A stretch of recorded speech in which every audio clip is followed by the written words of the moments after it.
So let's go ahead and start today's material. So just as a quick review, on Monday, we covered a lot of things. It was a lot of new material. So if you don't remember it, that's all right. But I would like to at least summarize what we covered on Monday. So one thing we did was we reviewed the velocity vector for a fluid particle. And we said that we're not going to look at velocity as just one value. We're going to look at it as one scalar. We're going to look at it as one vector. In other words, we don't only care about the magnitude of velocity, we also care about the direction of velocity. Now in this case, we express velocity as a vector in Cartesian coordinates with an x component, a y component, and a z component. So this was the velocity vector in Cartesian coordinates. Now we didn't do much study or much discussion of other coordinate systems, but we did get a little bit into streamline coordinates. Streamline coordinates took an axis that's always tangent to the streamline, right? There are other coordinate systems. Do you know any other coordinate systems that we may use or that you've used? Polar coordinates, right? Or in this case, it would be cylindrical coordinates, right? And also spherical coordinates, okay? We're going to use a little bit of them. But for these first couple of lessons, we're going to focus on Cartesian coordinates for now. And then depending on how our problems are arranged, we may choose to use any other coordinate system. We also reviewed the material derivative. And if you remember, the material derivative was a rate of change that followed a Lagrangian particle through an Eulerian space. In other words, the material derivative is kind of the derivative that looks at a particle from a Lagrangian perspective, but as if it were moving through an Eulerian space. Kind of combines both. And you notice because in this derivative, which we find by applying the chain rule, we look at changes not just with respect to time, but also with respect to space. So that derivative, we can write it right here, was simply equal to a change with respect to time. This is what we call the temporal derivative, plus the flux or change of a property with respect to space. So I'm going to write down these spatial coordinate changes. Remember, this is all Cartesian coordinate system. So this was the material derivative. And remember that this is an operator. And because this is an operator, we need to apply it to some sort of vector or scalar field. One example we looked at was applying the material derivative to the velocity field. And when we applied the material derivative to the velocity field, we can essentially see how velocity changes with respect to time and with respect to space. Do you know what we called this derivative? The material derivative of velocity with respect to time?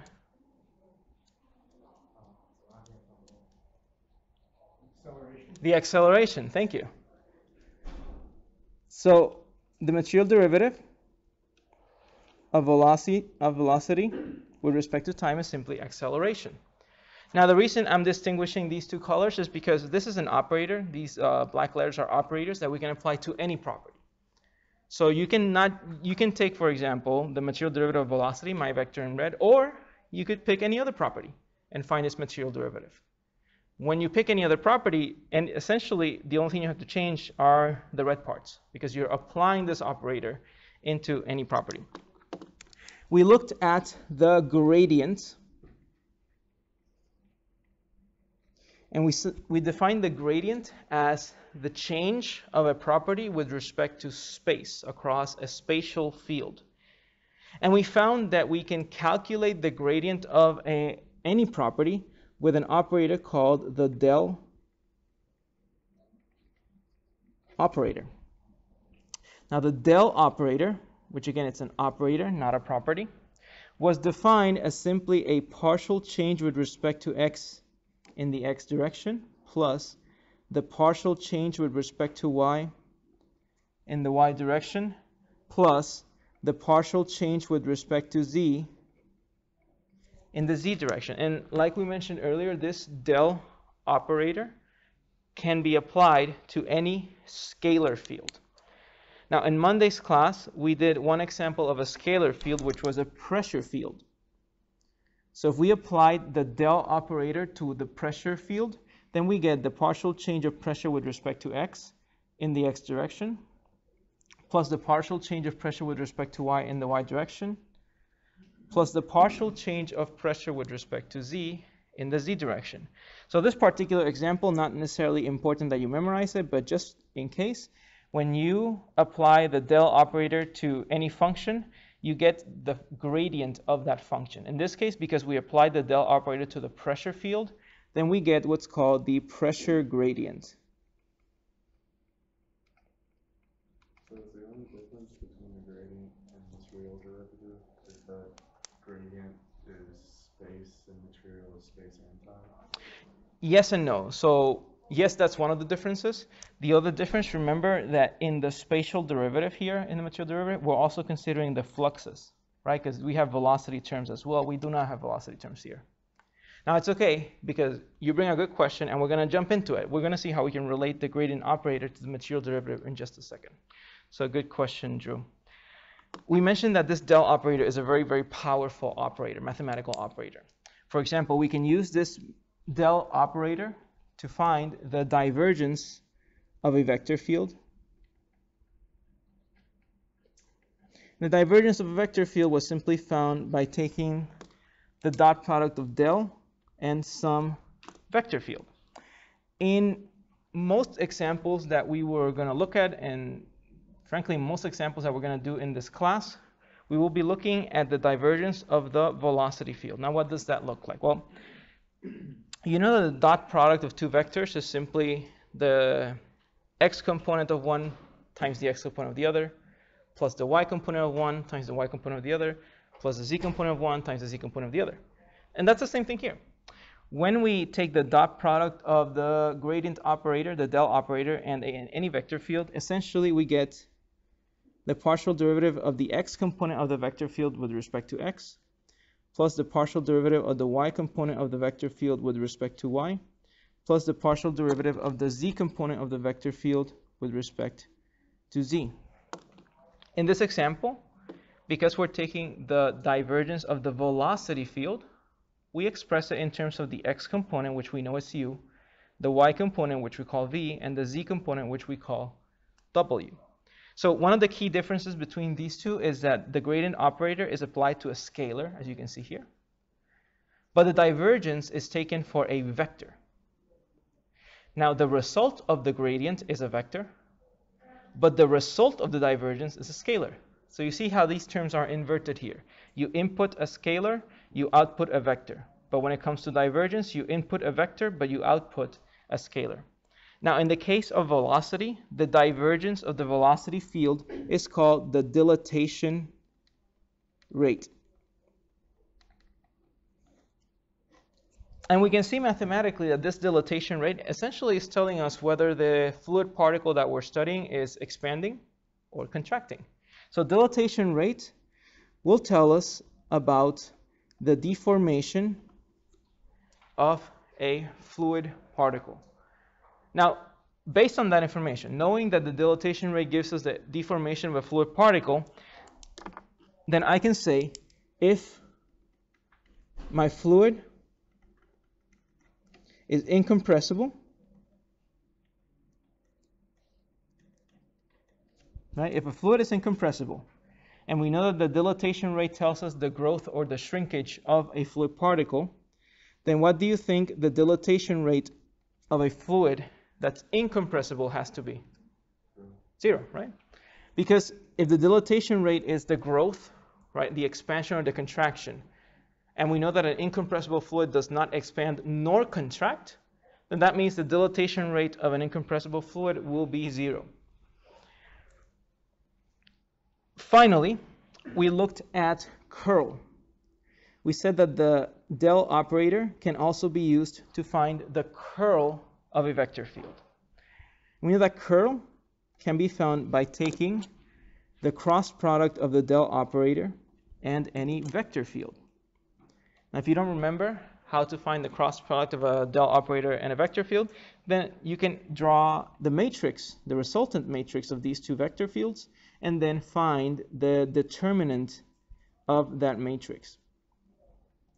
Now, of course, we don't have time to review how to find determinants. However, I would always say say that it's helpful if we at least have them here so that we can at least visualize what this curl looks like.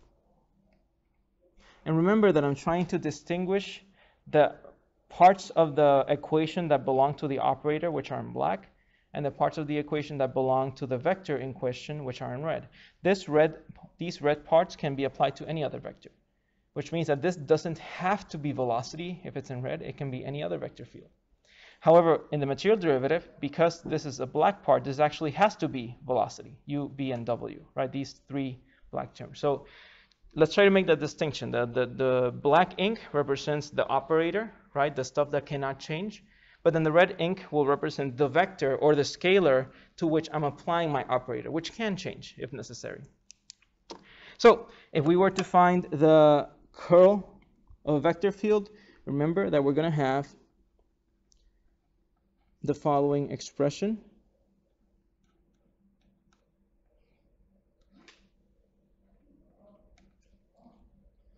And I know that you know how to find this, so we won't go into too much detail about it. But I do want to write it down so that we can at least have it here and use it as a reference when we solve some example problems.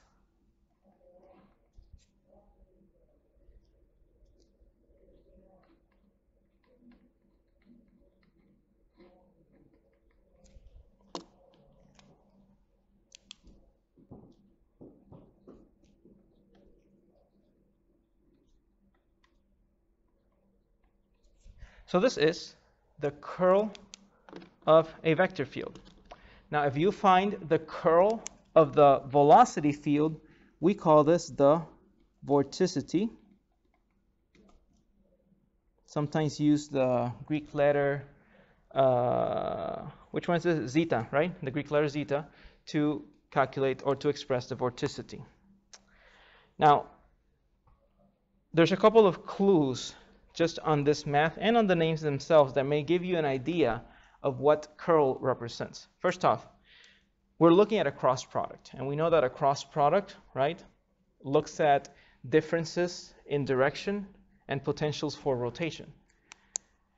So based on that idea, if we're looking at a cross product of a derivative and a vector field, we're essentially looking at the rotation of that vector field. Now, what that means is that the curl of the velocity field gives us the rotation of a fluid particle, and that rotation is what we call vorticity. So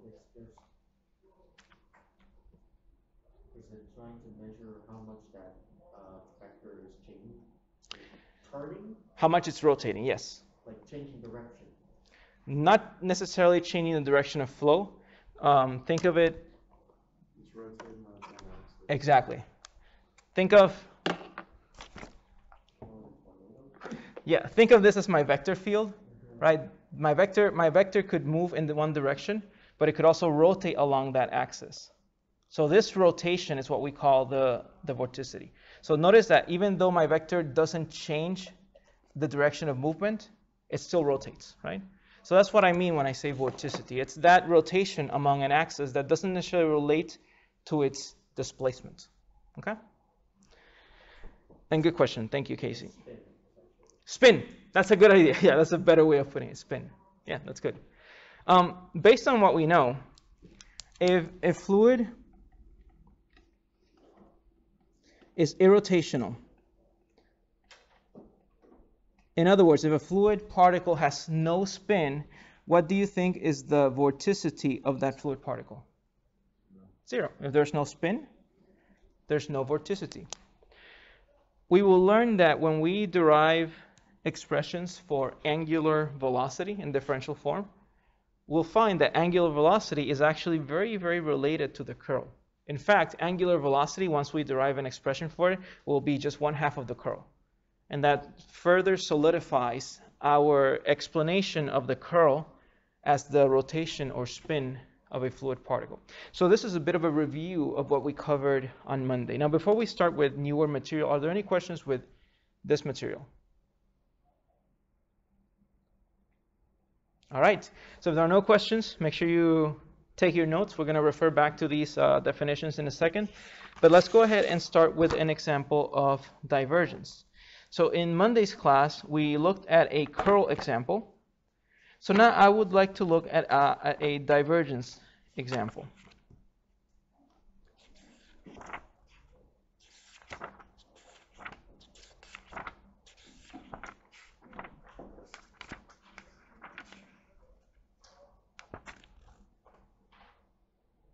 All right. This is example 5.5 from David Chin's book. It's not your textbook, so make sure you take notes if you don't have Chin's book with you, which is not really the textbook that we use. So in this example, we are given a velocity field that's defined by the following terms. We have 6xyzi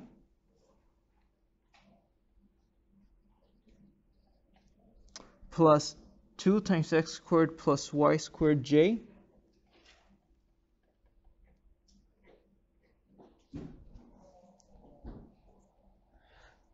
plus 3yzk. Now, I mentioned Monday, I'm going to try to refrain from using units for this week, not because they're not there or not because they're not important, but I just don't want you confused with so many variables, because we're going to be dealing with a lot of variables. So let's just assume that this has its own units of length over time, whatever those units are, okay? So this is our velocity field. Now my first question, just as a review, if I were to ask you to identify the y component of the velocity field, just the y component, what would that y component be?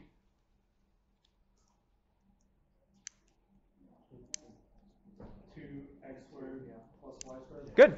So remember that the velocity vector consists of an x component, y component, z component. If you don't remember which is which, remember I, j, and k unit vectors point in the x, y, and z directions respectively. So you can use those as your clues to tell you which one's the x component, which one's the y component, which one's the z component. So now my question will be, for this velocity field, I would like to know what is the dilatation rate. In other words, what's the divergence of the velocity field? And I would also like to know at coordinates 1, 1, 3. So at 1, 1, 3, those are our Cartesian coordinates. Is this fluid particle expanding or contracting?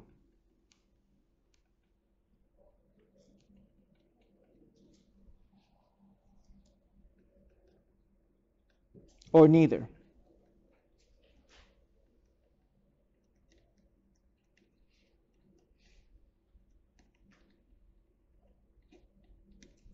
Okay, so those are my two questions. How do you think we can start? Well, we're asked to find the dilatation rate. That's the divergence of the velocity field. So how can we find the divergence of the velocity field? Exactly. Take the dot product of the Dell operator and the velocity vector. So the divergence of the velocity field should be equal to the partial change of the x component of velocity with respect to x plus the partial change of the y component of velocity with respect to y plus the partial change of the z component of velocity with respect to z. So let's go ahead and try to find this dilatation rate or this divergence of my velocity field. In this case, we want the partial change of x with respect to x. So we only care about the x component, that's the u, the x component of velocity. So Dallas, what's the partial change of my x component with respect to x? 6yz. That's correct. So we get 6yz. Likewise, we need the partial change of the y component with respect to y. JJ? 4y. Thank you. And we need the partial change of the z component with respect to z, Mayur. 3y. Yep. And we found the dilatation rate. Is it that easy? Yes, it is that easy. As long as you know how to find the derivative of the correct components, we should be fine. Now, of course, if you want to perhaps organize this a little bit, I can write something like y times 6z plus 7. Perhaps I could do that. And that's good. Now here's my question, and notice that for this question, just looking at this answer, yeah? When you take a dot product, the ij and k vectors go away because I dot I is just one. Yeah. Now notice that we don't really need to do any calculations. The question is, at 0.113, is the particle expanding or contracting, and why? If you look at just this expression without having to calculate anything, is this particle expanding or contracting?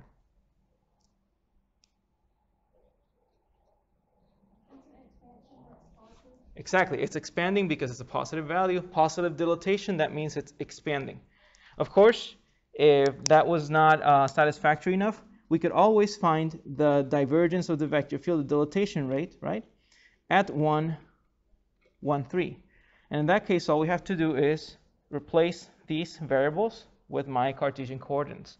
Of course, there's no x coordinate here, which means that my dilatation doesn't change with change in x coordinate. But we do know that y equals 1 and z equals 3. So this is just 1 times 6 times 3 plus 7. And of course, we know that this will be a positive number.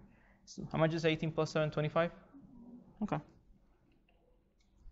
So we have concluded that at 113, this particle is expanding. In fact, notice that as long as this particle is on the positive side of y and the positive side of z, it will be expanding.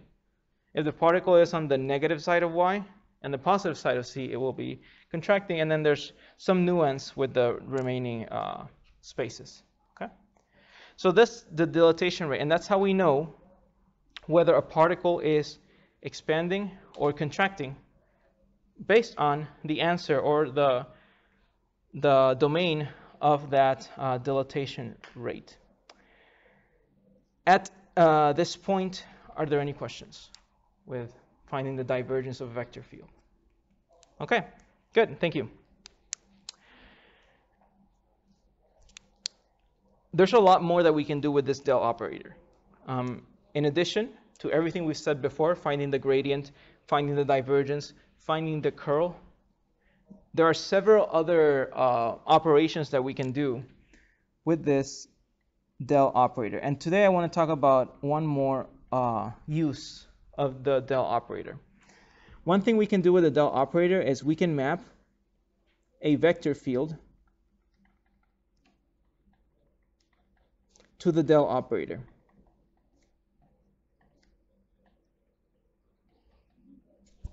And we'll see what that means. Now, before we start showing the math behind mapping vector fields to the Dell operator, I do want to give a bit of a review about the dot product. When we're dealing with vectors, and when those vectors simply represent physical properties, we know that the dot product is commutative, right? So A dot B equals B dot A. Is that correct?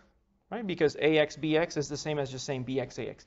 However, when our vectors are not physical properties, when they are operators, just like the Dell operator, then we cannot say that they're commutative.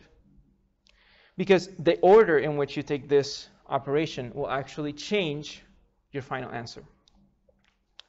So we know that if we take the divergence of the velocity field, del dot v, we will end up with a scalar, because we have an operator, partial over partial x, applied to a vector field. In this case, the x component of that vector field and the y and the z components respectively. So when we map a vector field to the Dell operator, essentially we're taking the dot product but inverting the terms. So for example, in this case, let's suppose that we want to map a vector field f to the Dell operator. If I want to map the vector field f to the Dell operator, I would get f dot Dell. Now I said that even though the dot product is commutative for physical properties, when we're dealing with operators, it's not commutative, which means that the order in which you take your mathematical operations is actually going to change your final answer. If these two terms were inverted, we would get dow fx over dow x plus dow fy over dow y plus dow fz over yz. But because they are inverted, what do you think? Intuitively, what do you think we're going to get?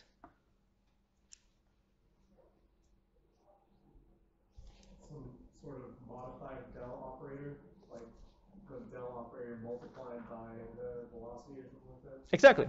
right? If we were to take del dot f, we would get dow fx over dow x. But if we're taking f dot del, we get fx dow x.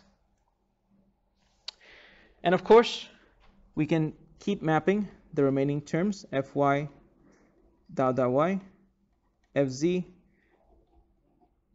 dow z, and we end up with essentially a scalar operator, right? It's an operator because remember, this operator has to be applied to something. Operators do not exist on their own, right? You don't have an equation that just ends with d over dt. The d over dt has to be applied to something. You're taking the derivative of something, right? So essentially this creates a new operator that also maps the x, y, and z components of another vector field. And we'll look at an example. Once we map a vector field to the operator, we can apply it to anything. We can apply it to a scalar. We can apply it to a vector. So after you map your vector field to the del operator, let's say we want to apply it to another vector field.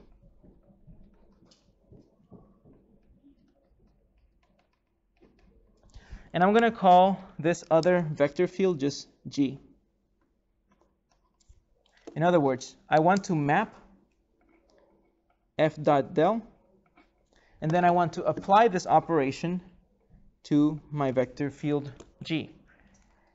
Essentially, all that does is it applies this operation to the entire vector field. So this would give us fx, fy, fz, and applied to my vector field G. So that is how we map a vector field to the del operator, and then we apply it to a vector field. We can also apply it to a scalar field. Doesn't have to be a vector. We can apply it to a scalar field, such as a pressure field, and we will still get the same results. Okay? Now, why do we do this? So there's actually some interesting math behind mapping vector fields. But the reason we care about them is because we're going to end up with an interesting relationship between the del operator and the material derivative if we use these mapping functions. Now, earlier Drew asked if the only difference between the del operator or the divergence and the material derivative was that the material derivative takes space and time, the gradient takes space. And my answer was yes and no, right? That is one of the differences, but it's not the only difference. But now, using this idea, we're going to see how, right? We're going to see how the del operator can be related to the material derivative, because Drew is onto something here. He found out that, look, the del operator, we're looking at space.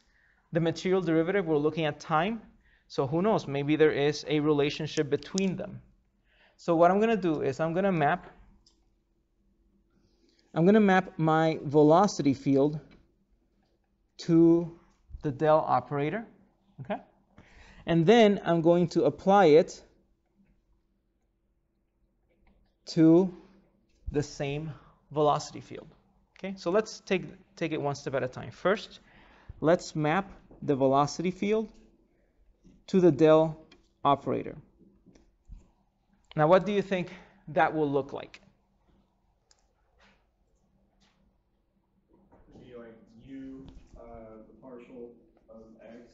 Yep.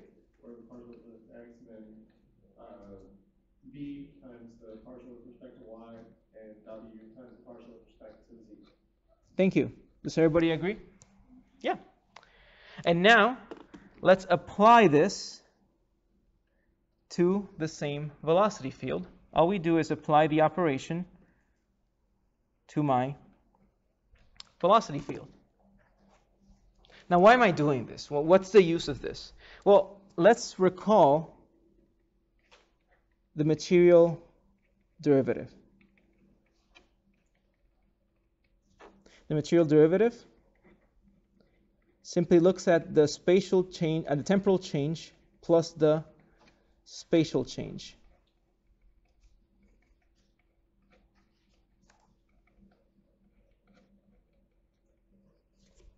And notice that if we take the material derivative of velocity, which is acceleration, then we get the spatial change, the temporal change of velocity plus the spatial change of velocity. And now, what can you see right there?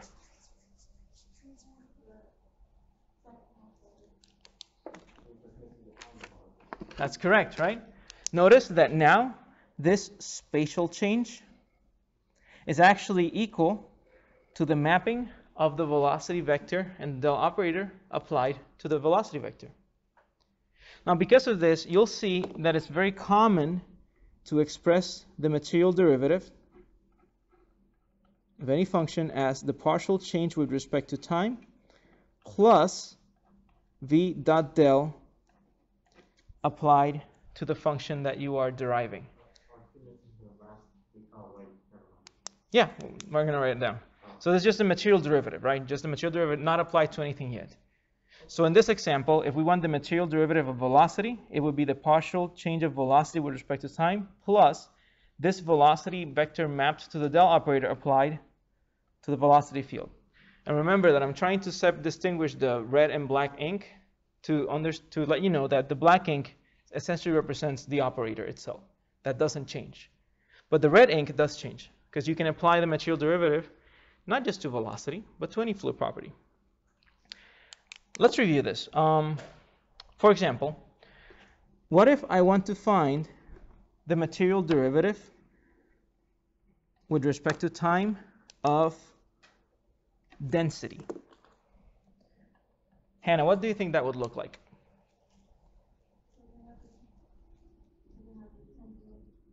Yeah, that's correct. The temporal change in density. What else?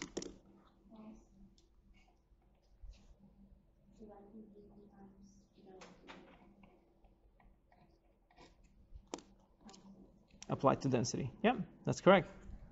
And that is the material derivative of density. So notice that you can apply the material derivative to any fluid property, and you can express it in this way.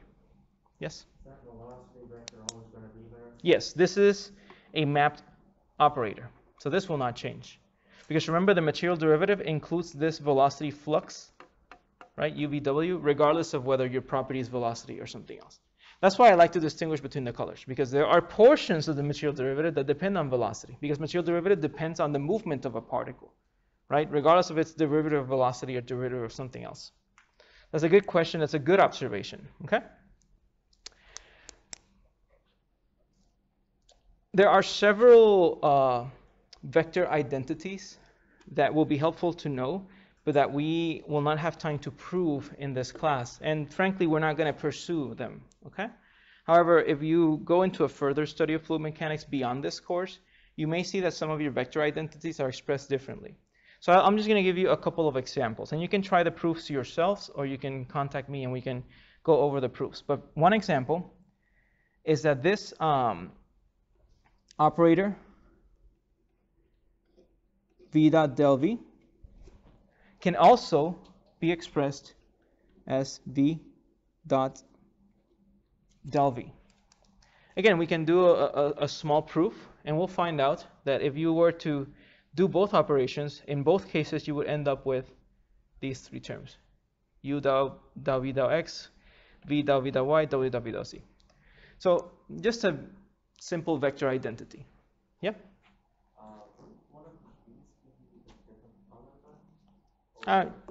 Yeah, you can call these two the red v's. Okay. Yeah. I'm just showing a vector identity that we're going to see, or you may see if you study fluids further, beyond this class.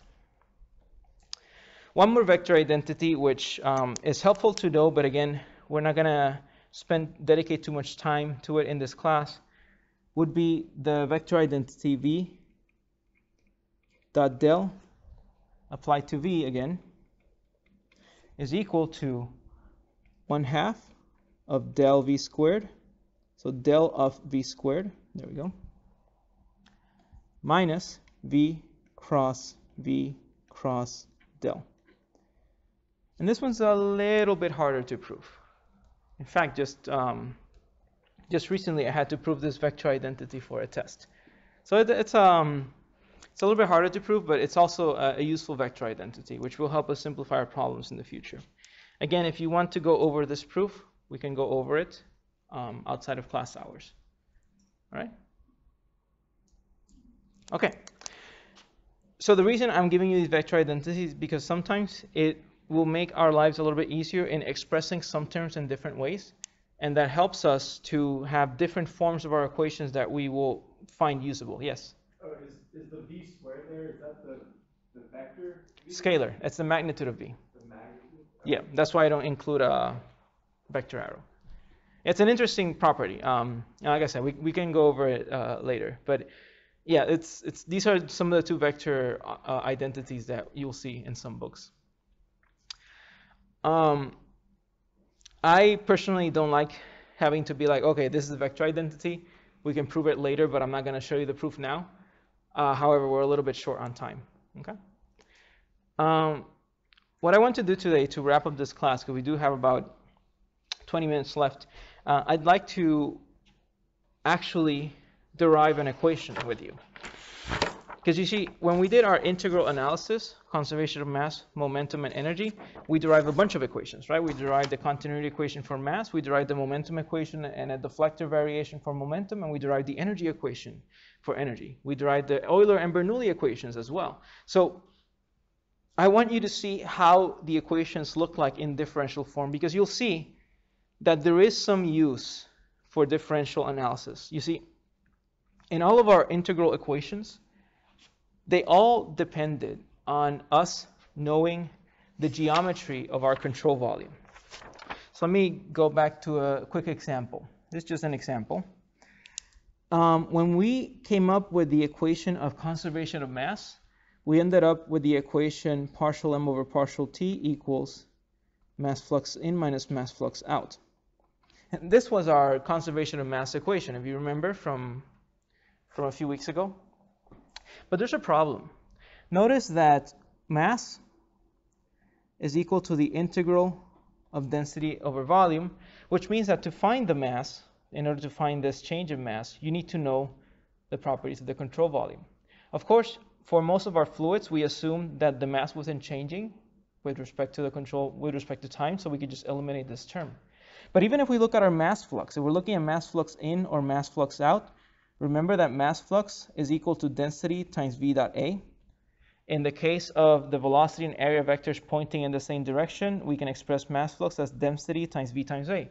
But in either case, we need to know the geometry of this area in order to solve this equation. So what this tells me is that the equation that I found for mass, and likewise the equation that we found for momentum and for energy, they require us to know some of the geometric properties of the control volume. Now, differential analysis seeks to address this issue by deriving equations that are not functions of your volume. In other words, we want to derive equations for properties per unit volume.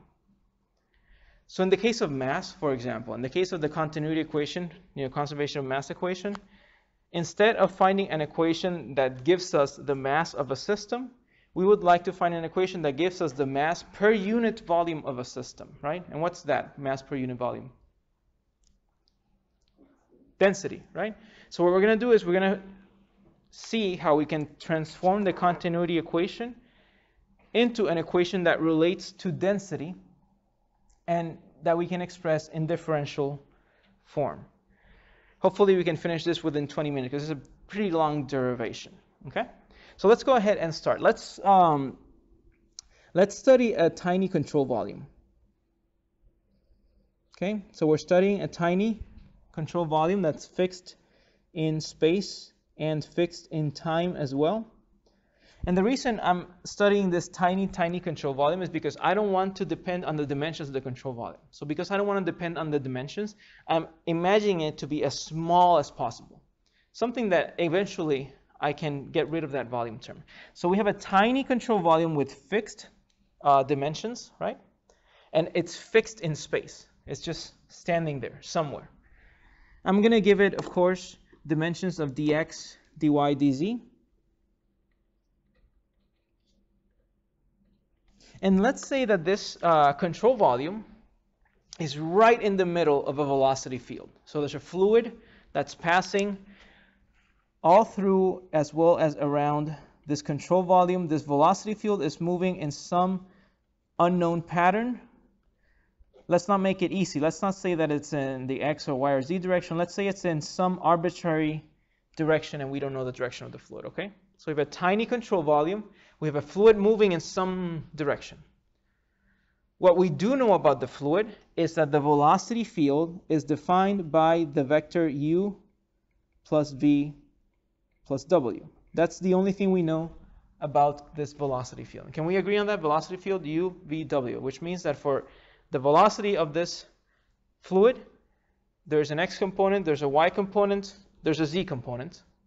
We just don't necessarily have to know what they are, at least not yet. Okay? So now my question is, how can I express my continuity equation, my conservation of mass equation, in order to understand or study the fluid as it passes through this control volume? And we'll see that even though there's a lot of equations in it, it's actually a pretty intuitive approach. So let's start with conservation of mass.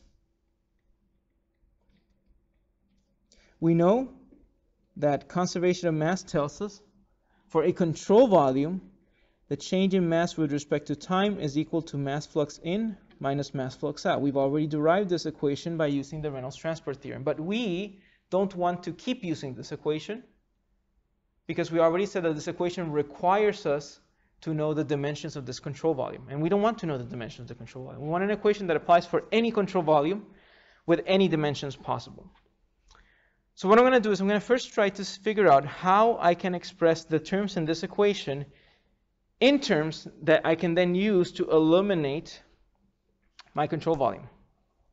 So let's start with this first term, the change in mass with respect to time. Now the change in mass with respect to time, we don't want to express it in terms of mass, so we can express mass in terms of something else, right? If we want to express mass in terms of something else, what would that thing be? What fluid property relates most directly to mass? Density. Good. So we know that this is actually equal to the change with respect to time of the integral of density dV, right? Now my control volume is really, really, really small. And in fact, the reason we're making this control volume so small is so that there is no discernible density variation through the volume itself. There may be variation in any one direction, perhaps in the x direction, perhaps in the y direction, perhaps in the z direction, but not throughout the volume itself. Think of it in terms of average velocity, right? Even though we may have variations in the velocity field inside a pipe, we can still study the flow as if there was an average velocity throughout the entire pipe. So we're going to do the same thing for density.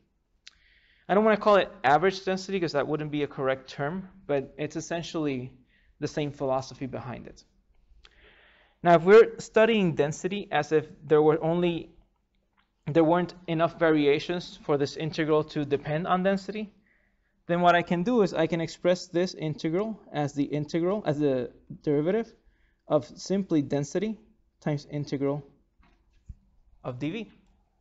Okay?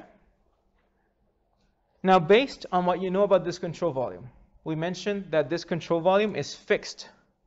Okay? And we see that the integral of dV simply looks at a tiny, tiny, tiny volume expressed, added infinitely many times. And from what you know about integrals, the integral of dx is just x. So the integral of dV is just what? V, right? So that means that this integral of dV represents the volume of this control volume. And what is the volume of this control volume? That's correct. So we get that the change in mass with respect to time is equal to the change in density times dx times dy times dz with respect to time. Now we have two different things, right? We have density and we have volume. So we can use the product rule to express this term. If you may recall, the product rule tells us that the derivative of two functions with respect to time, I'll just write it here. The derivative of two functions with respect to something, and let's say dt because we're using time, should be equal to the first function times the derivative of the second function plus the second function times the derivative of the first function. Do you recall the product rule from calculus? Yes, good. It's been a while, I know. I feel that I can say that as well, because it has been a while for me as well. Chain rules where I started. Ooh. Well, we already did derivative, material derivative, so that's about as much chain rule as you need for this class. So with the product rule, we can express this, and we can look at the first function as density, and we can look at the second function as volume, because dx, dy, dz are intrinsically tied to each other. They're volume, right? So what do I get? I get that this would be equal to density times the change in volume with respect to time plus volume times the change in density with respect to time. Now we know a couple of things, right? My control volume is fixed in time and space. So what happens to one of these terms if my control volume is fixed in time and space? Goes to 0, right? The change in volume with respect to time is 0 because my volume does not change with respect to time, because I have a fixed volume, right? Fixed in time, fixed in space. So this is actually equal to 0. And I can conclude that the change in mass with respect to time is equal to my volume multiplied by the change in density with respect to time. Up to this point, are there any questions? No? Good. Well, if you're assuming that the volume is going to be infinitesimally small, are you able to cancel that out as well? Since it's not really going to change your density? We will once we deal with the other terms. So the answer is yes, just not yet. So in order to get to what Drew's saying, right, we can cancel out the volume because it's going to be infinitesimally small. Let's first see what these terms, mass flux in minus mass flux out, become. Now, we had already recalled that mass flux was equal to density times velocity dot area. But if my velocity vector and area vector are parallel to each other, right? Velocity normal to the area, so area vector is parallel to velocity vector, then it's simply equal to density velocity area. Now, because our mass flux depends on the direction of the velocity field, I'm going to simplify my calculations by looking, instead of looking at the velocity field as a whole, focusing on the individual components of the velocity field. In other words, I'm going to look at the x component of velocity and figure out what's the corresponding mass flux for that x component. Likewise, I'll do the same for the y component and the z components of velocity. So in the x direction,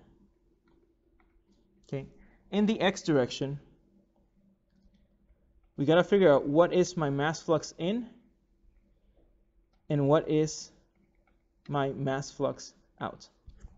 So in the x direction, we know that mass flux in, right, represents the density, velocity, and acceleration of the fluid as it enters your control volume. Now, because this is only the x component of velocity, we only care about any velocity moving in the dx direction, right? And this will actually make our calculation a little bit easier.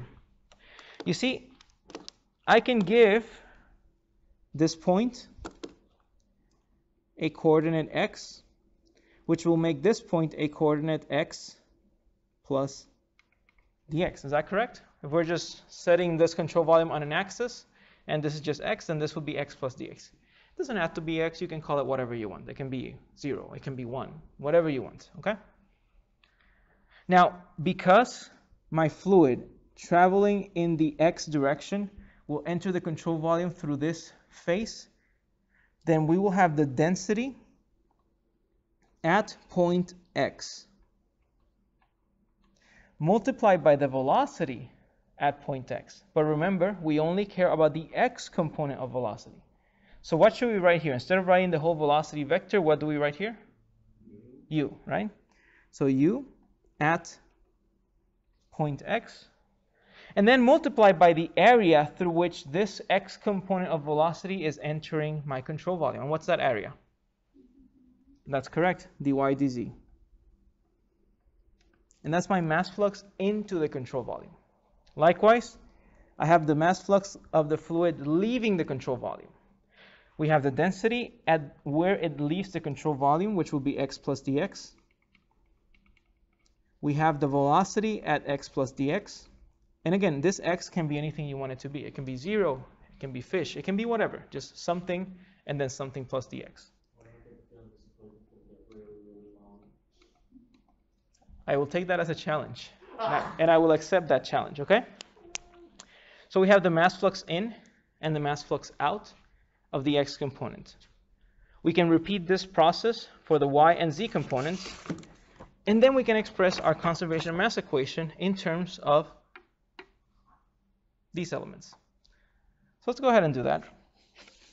You ready, Casey? Don't worry, it's not that bad. It'll be okay. Maybe it's temporary. You'll be fine. So what do we have? We have our conservation of mass equation.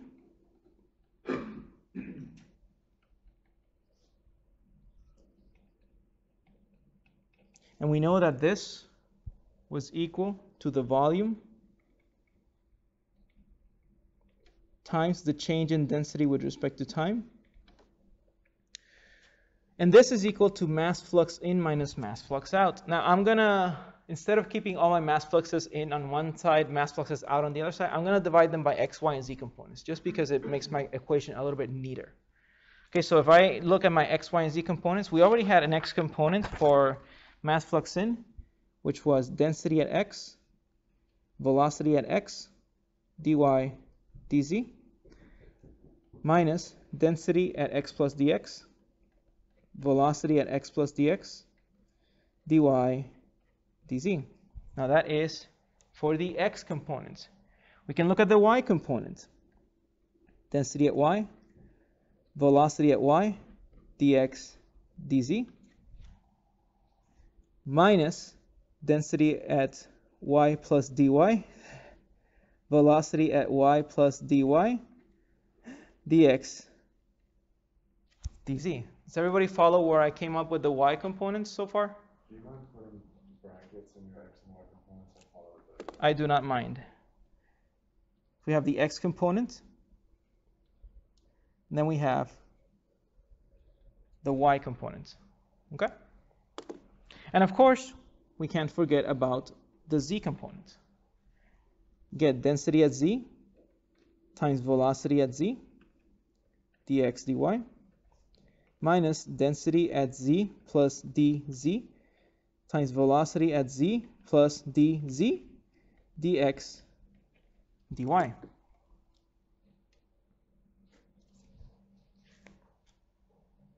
Look at how easy I made this equation. We had a very, very arbitrary equation that we have now simplified into something we can use. Press X to doubt. What? Press X to doubt. Haha. So why do I do this? The whole point of this exercise is to create an equation that doesn't vary with the volume. We don't want to care about the volume of the control volume. So what can we do to this equation if we don't care about the volume? Exactly. We divide both sides by volume.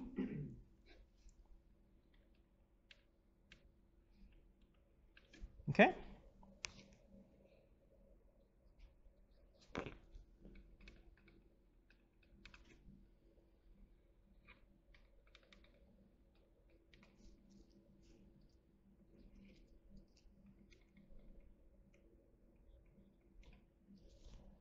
I forgot my wedding ring.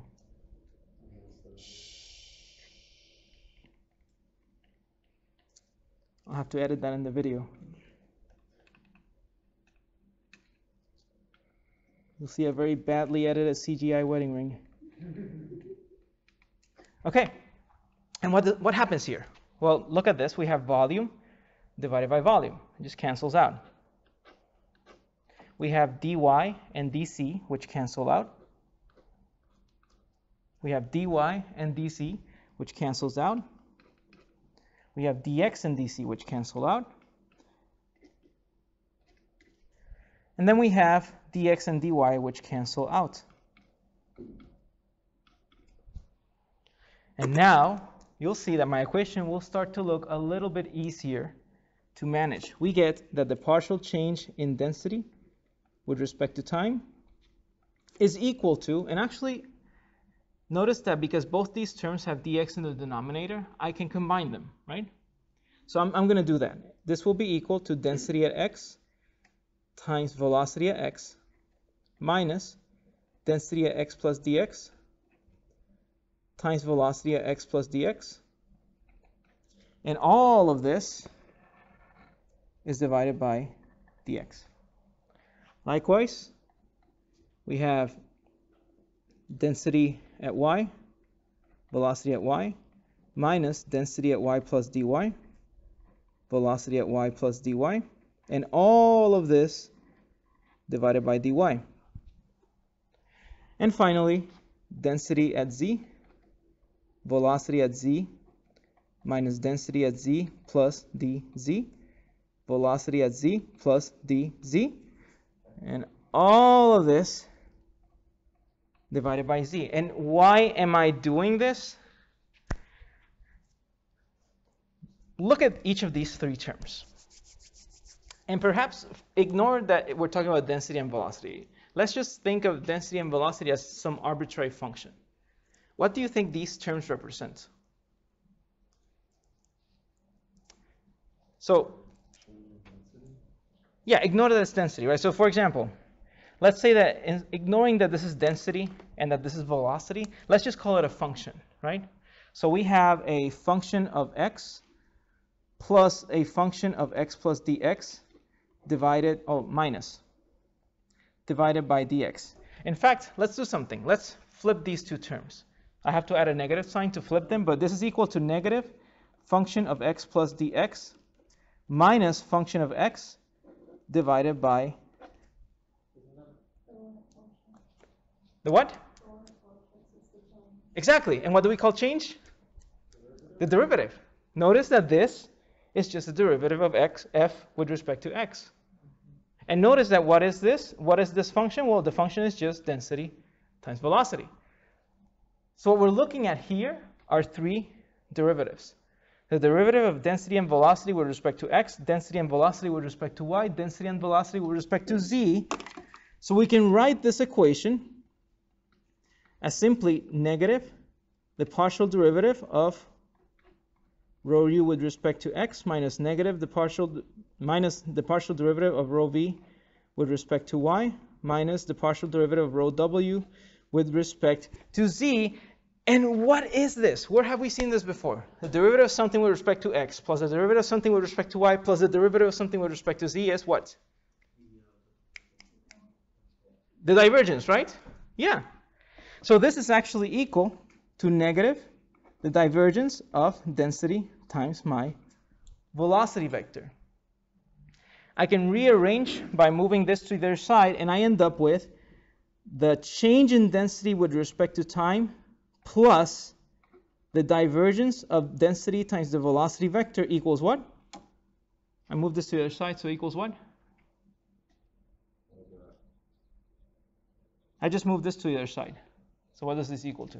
0. And this is the continuity equation in differential form. I wish we could do more with this, but we are out of time.